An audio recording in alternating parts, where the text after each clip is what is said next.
All right, let's go, let's get it. Those lunges are not gonna do themselves, so let's get it done. That mile is not gonna run itself, and that kettlebell is not gonna swing itself, and this time knee pain won't stop you. I concur. Let's talk about some of the common structures that affect the knee.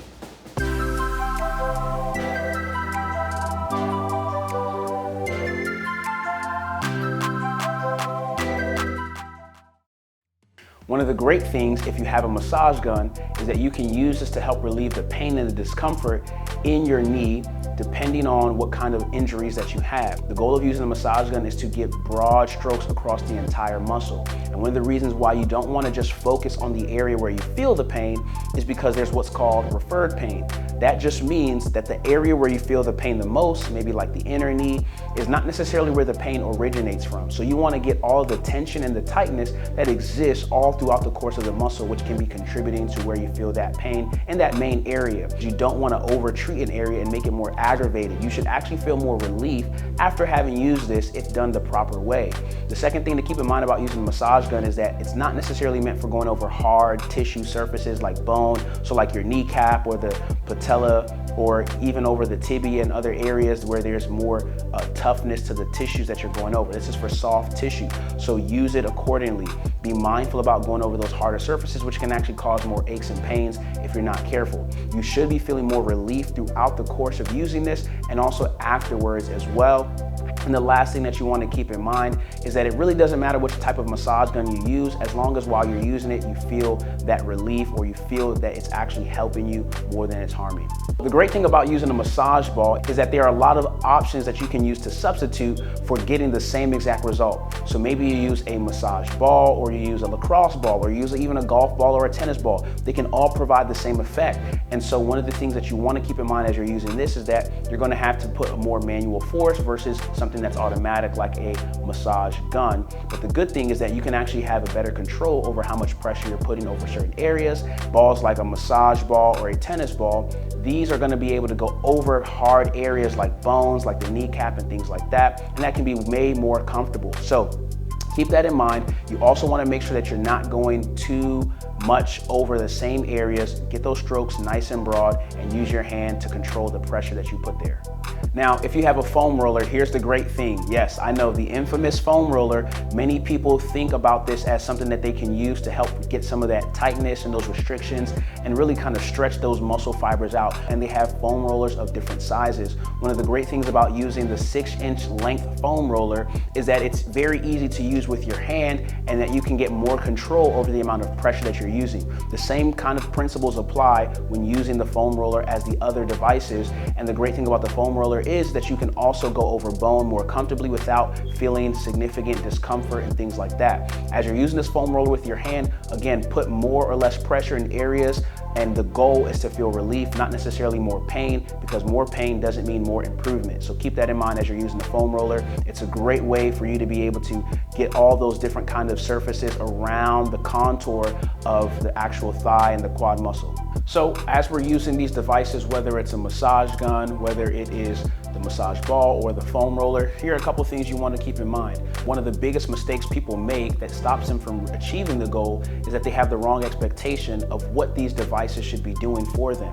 Most people expect that if I use a massage gun or a foam roller or a massage ball for some time, that's going to completely relieve my pain and fix the injury that I have, but that's a wrong expectation. And so what you want to realize and how you want to think about this is using these devices for 5 to 7 minutes, whether it's before a workout or before a rehab session, to help provide benefit and relief right before you begin to engage in exercises that are going to be used for the purpose of correcting and actually getting that injury fully resolved. So don't have the expectation of using these devices as the sole means of solution for a lot of different injuries.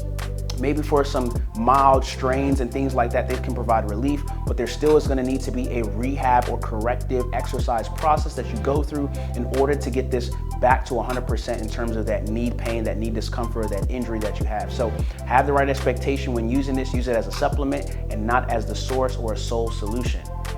So let's show you our top methods for how we help our patients recover using our SMS method, which is our stretch, mobilization, and strengthen method. We want to talk about our stretches first, where you can do a standing quad stretch. Now this requires a little bit of balance, so if your balance isn't too great, the other thing that you can do with this stretch is you can actually do it in a kneeling position. And so this can be better or preferable for people who maybe don't have as great as balance as others. And as you do this stretch, keep in mind that as you're placing that hand on your shoe, you're going to be able to pull and control how much pressure you're feeling at that quadriceps muscle. The second step in the process that we use, which has really helped our patients, is teaching them how to incorporate mobilizations into their recovery process, recovering their injury after having done some stretches. Most people don't understand that when you're doing a mobilization, you have a few goals. You want to be able to increase the lubrication and the fluid at the joint level. So we're not just targeting the muscle tissue, which a lot of people know can feel achy or stiff or tight. We want to also address the actual joint itself, where there may be some issues like at the meniscus level, and this is going to also bring blood flow to that joint space. So as we're doing exercises like this air squat, this is very valuable because what we're doing is we're getting the muscle tissue to move, which is going to help to relieve some of the tightness in and of itself by getting that corrective muscle action. But also we're going to be helping that joint to feel nice and lubricated with some fluid that's going to help to improve how the knee joint actually moves itself. So let's talk about the last phase of the process that we use to help people make 100% recovery when we're taking them through our therapeutic rehabilitation process. So this is the strengthening portion. And keep in mind, even though we're talking about strength, we're not just talking about raw strength, like how much weight or mass you can move. We're also talking about the amount of stability that an individual has. So one of the things when it comes to correcting knee issues and knee injuries that we teach our patients is that when you're doing these strengthening exercises, your goal is also to increase your neuromuscular activity. Now, what does neuromuscular activity mean? Well, it just simply means your ability for your neurons, which power your muscles, to help those muscles function at the optimal level. So, for example, individuals who maybe play different sports, you have to keep in mind that if the muscle fibers are not all activating, that's going to limit the amount of strength and force you can produce. So one of the exercises that we show people is the D2 lunge hold with a chop. And so as you're holding that lunge position, one of the great things about this is that you're going to be encouraging more muscle fiber activation, which is helping your neurons activate more of the muscle fibers. Imagine using, 50% of your muscle fibers when you're doing exercises, when you could actually activate 100%. Holding this lunge position is going to be great to increase the amount of muscle fibers that begin to engage during activity. So as you're doing this, you want to think about holding this for 10 to 15 repetitions initially starting off. And you can also control how far deep into that lunge that you go. So just keep those things in mind as you're doing this kind of exercise. Hey, I know this might sound crazy, but you don't have to rely on pain medications, injection, or surgery to get your knee 100% better. You have to believe. And if you don't believe, there's no way that you're going to be able to develop the kind of confidence that you need in your body and the kind of strength and mobility that'll help you to perform all of life's activities without pain or fear. And we've helped dozens of patients do this. What you do need to do is you have to engage your body's own healing mechanisms that are all natural, and exercise and fitness is one of the best ways to do that. So that's why we're doing our 5-day challenge. We're doing our 5-day Better Body Challenge to help equip people just like you to have the same success that we've helped our patients achieve, who've been able to get back from having knee surgeries, knee pain, knee injuries that stop them from doing the things that they love, that they enjoy doing at full capacity.